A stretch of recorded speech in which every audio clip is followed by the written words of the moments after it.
Josh Green here for Tungsten Tales with Martijn Kleermaker.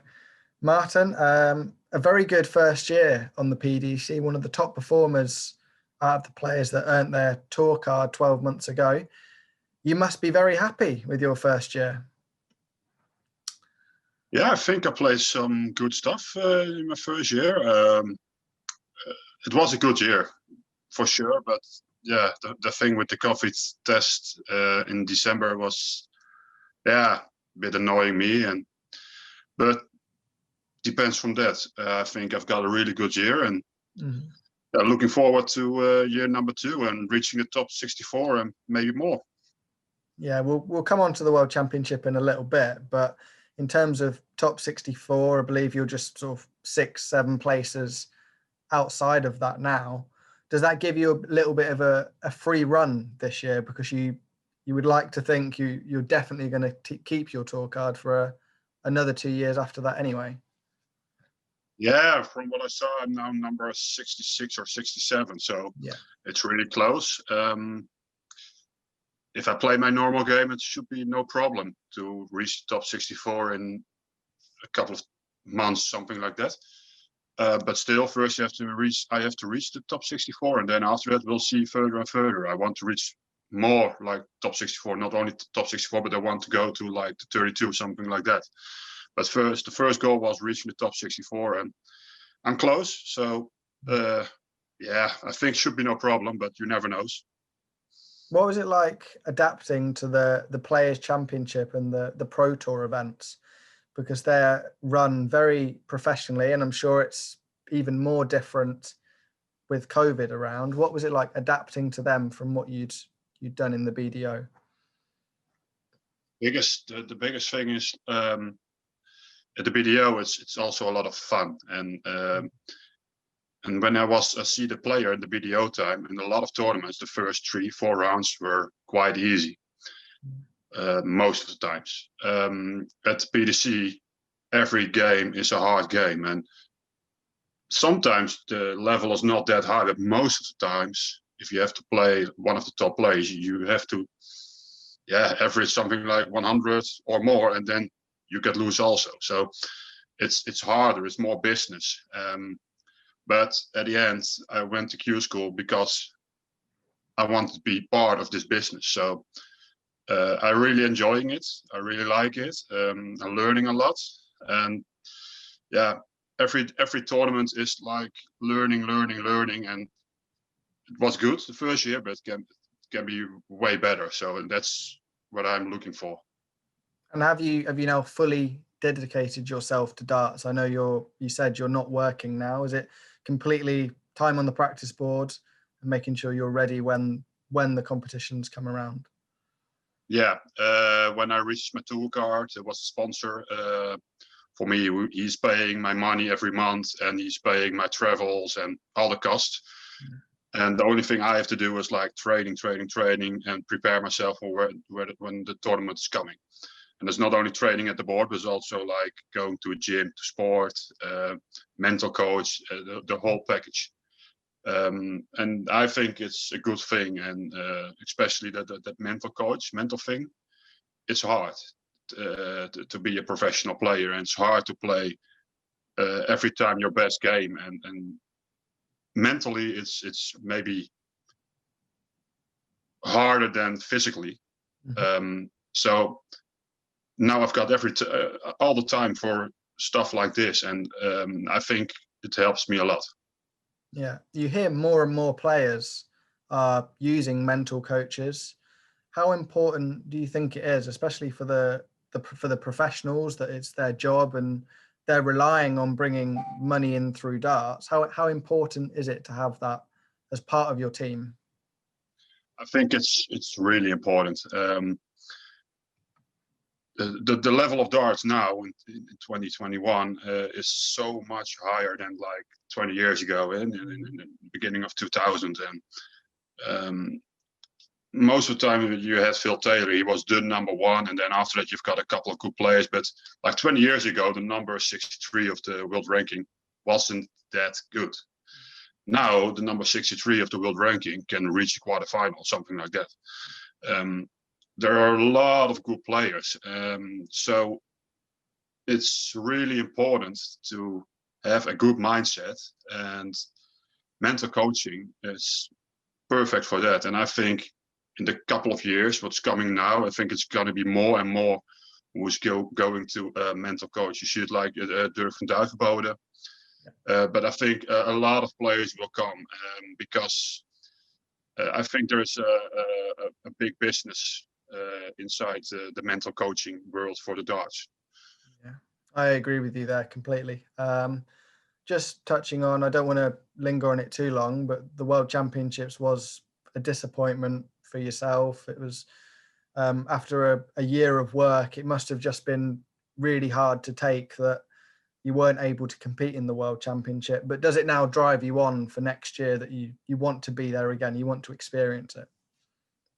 Yeah, the most important thing for me was like when the final was done, when the tournament was done, because every time when you're looking on Facebook or Instagram or the television, it was all about darts, and I didn't want to see the darts because I was not allowed to play, and that hurts me a lot.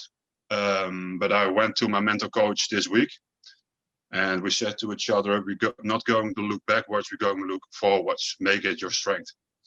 So now I'm just preparing myself for when the first tournament will come, and I will come back harder and harder, and I will see everybody that where I'm capable of. And next year I will be at the Worlds again, and yeah, may it be a good tournament then. Yeah, I'm sure it'll be even more special next year, knowing that, well, hopefully fans will be back. There'll be some fans there, and you'll get the full experience of a PDC World Championship. I'm sure that's the plan anyway, I hope. Yeah, for sure. Hopefully with the vaccinations now, hopefully further in 2021, hopefully the supporters can come back, because also with the Worlds, I didn't play, but a lot of players said to me like it was the Worlds, but it was not feeling like the Worlds because there was no crowd, there was no atmosphere, something like that. It wasn't feeling like the normal World Championships. But yeah, 2020 was a strange year with the whole COVID thing, and it's not done yet. So if we have to play in an empty venue, then we have to play an empty venue, and you just have to play the board and your opponent. And if there is 1,000 people or nothing, just do your job. Yeah, I've just what's it like now preparing, and obviously being on the practice boards and not quite knowing when the next tournament is. Obviously, Q School's now been announced, but we don't know when the next Players' Championship or the next European Tour is. Is it just for you about getting as much as possible and being ready for when it does happen? It's in the beginning it was hard to train like on a high level because we're only in January, and in a month or now, and then it's Q School, and we don't know when they can do like a series or something like that. It can be like in the end of February, beginning of March. So still a long time to go for our first tournament, but maybe I need this time because of missing the Worlds, and maybe it's for me it's good to be mentally and physically totally 100% for my first tournament in 2021. But it should be nice if we can get a date like in a week or something, because then you can know like, okay, if we have to start like 26th of February, then you have a goal, 26th of February I have to be prepared, and then you can train to it. And now it's like you train, but yeah, it's a bit like, but we don't know for what. Not yet. Hopefully soon. Dutch Darts is looking in a very good place at the moment. Obviously, you've got Michael van Gerwen as the Dutch #1, obviously, but the likes of Dirk van Duivenbode now, Jeffrey de Zwaan, Danny Noppert. There are so many names that you could mention that are sort of vying for second and third place in the Netherlands. Do you think the depth of Dutch darts now, how many players there are, is it as strong as it's been for a while? I think it can be stronger. I think there is a lot of good dart players who didn't have a tool card right now. But how the Dutch darts is going in the last couple of years, I think we're doing a great job.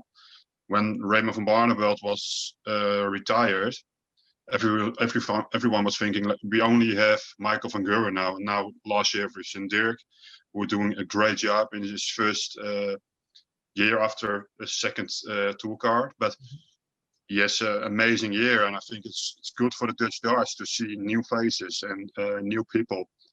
And still have like people like Vincent van der Voort, Michael van Gerwen, the old people. But I think there can be a much more Dutch players. So I'm really looking forward to Q School and looking what's happening there. Hopefully some Dutch guys can win a card, and then let's bring it on. You mentioned Dirk van Duijvenbode. Was he a bit of an inspiration in terms of what he's done in the last year, coming from winning a tour card and making a major final, a world championship quarterfinals? He's had a very, very good year that's come from practically nowhere, really.